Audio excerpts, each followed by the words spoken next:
దెబ్బతీస్తున్నావు? రాష్ట్ర ప్రగతిని ఎందుకు దెబ్బతీస్తున్నావు అని అడుగుతా ఉన్నా.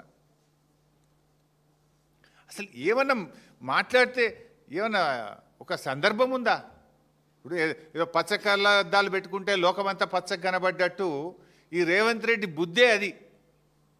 ఎందుకంటే ఆయనే స్వయంగా చెప్పిండు, నా సొంత పార్టీ నాయకులనే తొక్కుకుంటా పెరిగినోన్ని అని నువ్వే చెప్పినావు కదా. నీ నాయకుడు నీ మంత్రి కోమటిరెడ్డి వెంకటరెడ్డే చెప్పిండు 50 కోట్లు పెట్టి మావాడు పిసిసి అధ్యక్ష పదవి కొనుక్కున్నాడు అని. 50 లక్షల రూపాయలు లంచం ఇస్తూ రెడ్ హ్యాండెడ్గా ఒక ఎమ్మెల్యేను కొనుగోలు చేసే ప్రక్రియలో పట్టుబడ్డ దొంగవు నువ్వు. అసలు నీకు నిజాయితీ ఎక్కడదయా?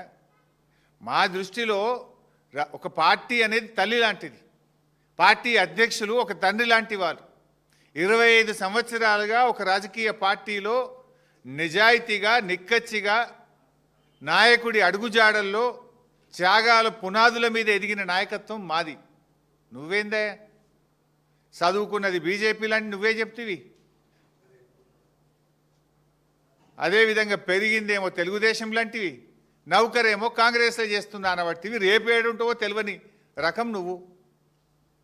పుట్టుకో దాంట్లో, చదువో దాంట్లో, నౌకరో దాంట్లో, రేపెండ్లుంటావో నువ్వు. అసలు నీకు నీతి జాతి విలువలు నీకేమైనా ఉన్నాయా? పైసలు పెట్టి పదవి కొనుక్కుంటావు, పూటకో పార్టీ మారుస్తావు. చొక్కాలు మార్చినంత ఈజీగా పార్టీలు మార్చిన నాయకుడు రేవంత్ రెడ్డి. అరే మేము సిల్వర్ జూబ్లీ జరుపుకున్నాం, ఎమ్మెల్యే పదవిని మంత్రి పదవిని మా నాయకుడు ఆదేశిస్తే గడ్డిపోచల్లాగా త్యాగాలు చేసిన చరిత్ర మాది, వెన్నుపోట్లు పొడిచిన చరిత్ర నీది. నీకు మాకు నక్కకు నాగలోకు అనుకున్నంత తేడా ఉంది. నువ్వా మా గురించి మాట్లాడేది? నీకు మాట్లాడే అసలు నైతికత ఉందా నీకు? ఇవాళ నువ్వు ఎట్లా అంటే ఊసర వెల్లులు కూడా నిన్ను చూస్తే సిగ్గుపడతాయి. నువ్వు మాటలు మార్చే తీరు కానీ నువ్వు పార్టీలు మార్చే తీరు ఊసర వెల్లులు కూడా సిగ్గుపడేటంత దారుణంగా ఉంది నీ పరిస్థితి. అరే నీ నోటితోనే సోనియా గాంధీని దేవత అంటివి, నీ నోటితోనే బలిదేవత అన్న రకం కదా నువ్వు. మొక్కాల నీ నోటికి. బలిదేవత అన్నది నువ్వే, దేవత అన్నది నువ్వే. రేపు ఇంకేమంటావు ఆమెను? అసలు నీకు స్టాండ్ ఉందా? నీకు ఒక సిద్ధాంతం ఉందా? నీకు ఒక పద్ధతి ఉన్నదా రేవంత్ రెడ్డి? నీకు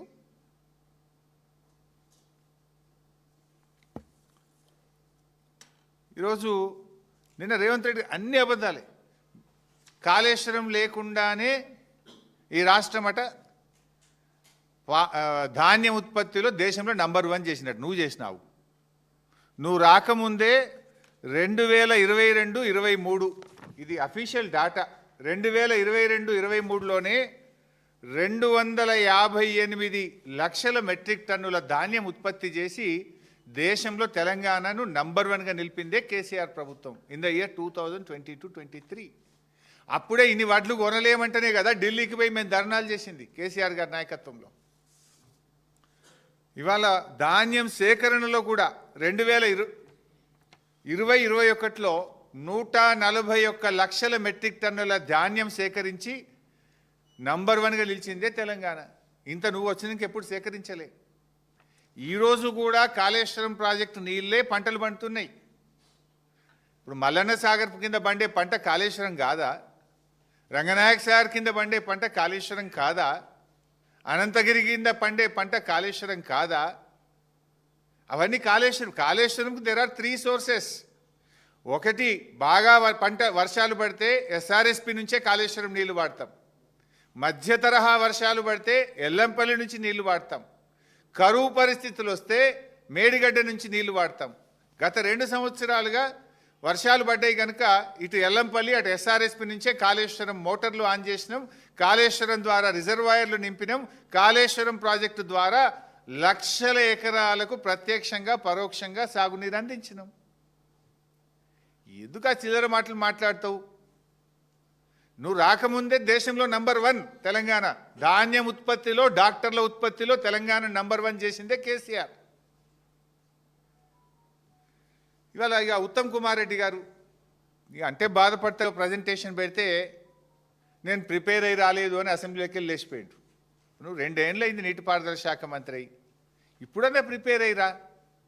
ఏంది ఆ ప్రెస్ మీట్లు ఏంది? ఆ ప్రిపేర్ కాకుండా ప్రెస్ మీట్లకు వస్తే నీ పరువు పోతుంది, ఆ ప్రభుత్వం పరువు పోతుంది, రాష్ట్ర పరువు పోతుంది కదా. నేను ప్రిపేర్ చేస్తున్న అధికారులు కూడా మరి సరిగా ప్రిపేర్ చేస్తలేరా, నువ్వు సరిగా ప్రిపేర్ అవుతలేవా, నాకైతే అర్థమవుతలేదు. సగం సగం చదువుతాడు, సగం సగం చెప్తాడు, పురాగా చదవడు, పురాగా చెప్పాడు. ఇప్పుడు పాలమూరు డిపిఆర్ 2023లో వాపసు వచ్చింది అని నిన్న ఉత్తమ్ కుమార్ రెడ్డి గారు మాట్లాడినారు. మరి డిపిఆర్ వాపసు వస్తే ఈ పర్మిషన్లు ఎట్లా వచ్చినాయండి? డిపిఆర్ వాపసు వస్తే ఈ పర్మిషన్లు ఎట్లా వచ్చినాయి?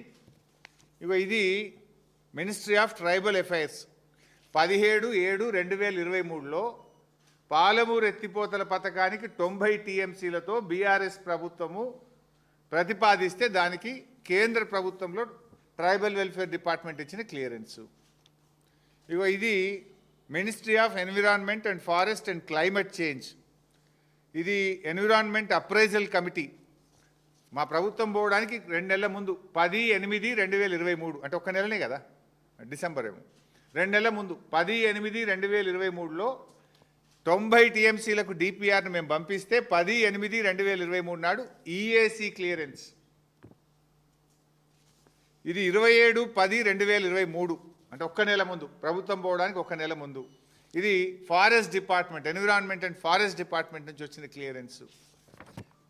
ఇట్లా అనేక క్లియరెన్స్లు, దాదాపు ఇవన్నీ క్లియరెన్స్లు మేము సాధించినాయి. ఆనాడు 2023 ఏప్రిల్లో డిపిఆర్ వెనక్కు పంపిస్తున్నాము అని మా ప్రభుత్వం ఉన్నప్పుడు కేంద్రం చెప్పింది. చెప్పిన వెంటనే 2 రోజుల లోపలనే ఆనాటి మా ఇరిగేషన్ సెక్రటరీ రజత్ కుమార్ గారు లేఖ రాసి ఢిల్లీకి పోయి మీరు వెనక్కు పంపొద్దు అని ఒత్తిడి పెంచి పోరాడి కేసీఆర్ గారు స్వయంగా నీటిపారుదల మంత్రితో మాట్లాడి ఆ డిపిఆర్ యొక్క ఈ ప్రాసెసింగ్ కంటిన్యూ చేసినాం, అనుమతులు సాధించినాం. మేము ఎన్ని అనుమతులు సాధించినాము?